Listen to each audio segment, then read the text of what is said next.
Today I'm going to talk to you about how I dial in an espresso. What I've got in my hopper here is a coffee I've never used before.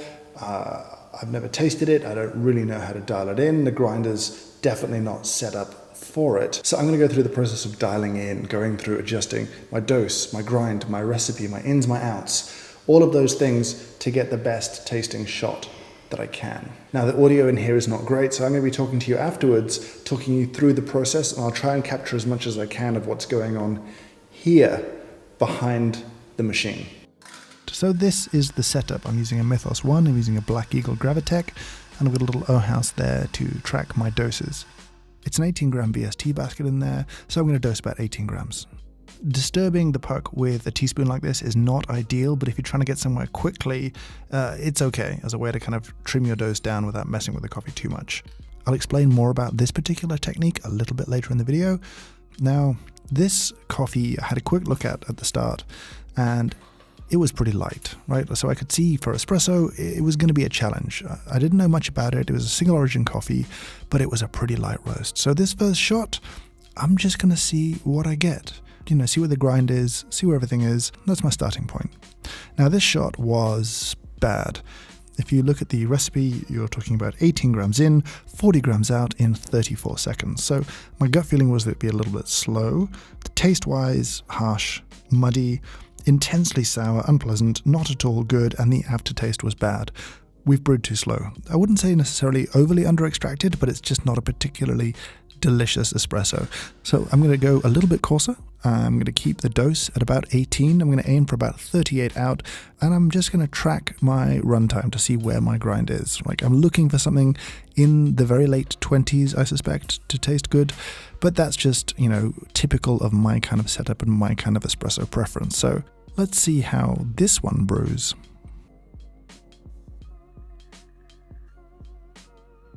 This shot finishes in about 25 seconds and it doesn't taste good. It definitely tastes under-extracted. We've definitely brewed too fast.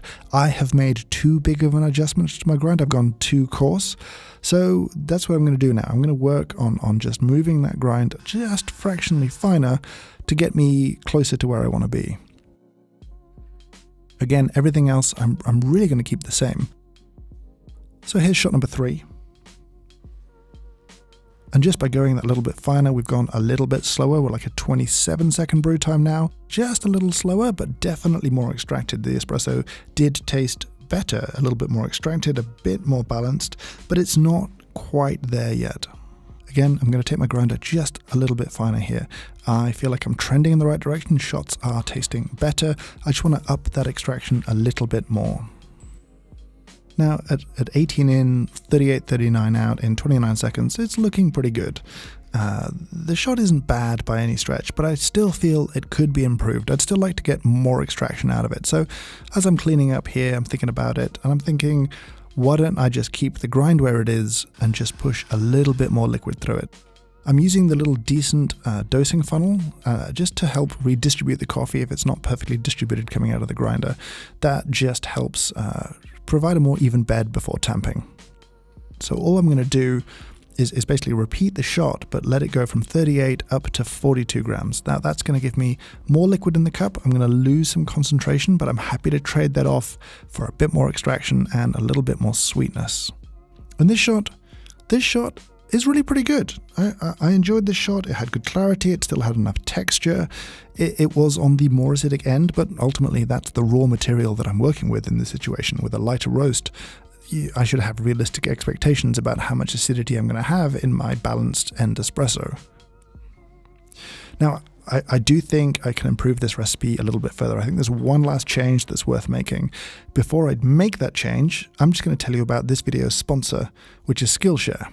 Now, Skillshare is an online learning community with thousands of classes covering different creative and entrepreneurial skills. I'm a Skillshare premium member, and that means that for my $10 a month, if I sign up annually, I get access to literally every single course. It's unlimited access, which I think is fantastic. Now, I definitely use Skillshare to help improve my video making skills, to improve my approach to producing better videos for you, but there's a lot more to it than that. At the moment, I'm enjoying Thomas Frank's Productivity Masterclass. This is the kind of class where you'll pick up something in every section, one little thing to improve the way that you work, and I would recommend it really highly. but you don't have to take my word for it. Because Skillshare is sponsoring this video, you can sign up with the link in my description and you get 2 months of free Skillshare, unlimited access to everything there. Thanks to Skillshare for sponsoring this video. And so we're back to this final change. Now, one thing I want to do is actually just drop my dose a little bit more. I want to up the extraction here a little bit more, so I'm going to go a little finer again. I'm going to go from 18 down to about 17, but I'm still going to aim for 42 grams out. So again, this is a much weaker kind of recipe here, but I think I'll be rewarded with a little bit more extraction.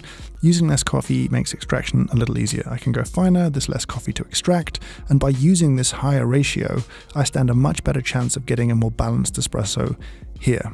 And that's what I got. This was super drinkable, super tasty, sweet, clean, not a ton of texture, but enough to still feel satisfying. Now, in making this video, it became clear that this is just one coffee, this is just one opportunity, and I can't really get into every aspect of dialing in without exploring lots of different coffees, lots of different styles of espresso. So I'm going to make this a series. This is the first part. This covers a kind of light roast, high-grown, single-origin espresso, and in future, I'm going to tackle different styles of coffee and change the way that I dial in around those things. So that's the idea behind this series. I would love your feedback on it. I'd love to hear your questions, your thoughts, what kind of coffees you want me to dig into and dial in and explore a little bit more. I would really love to hear your thoughts. As always, thank you so much for watching, and I hope you have a great day.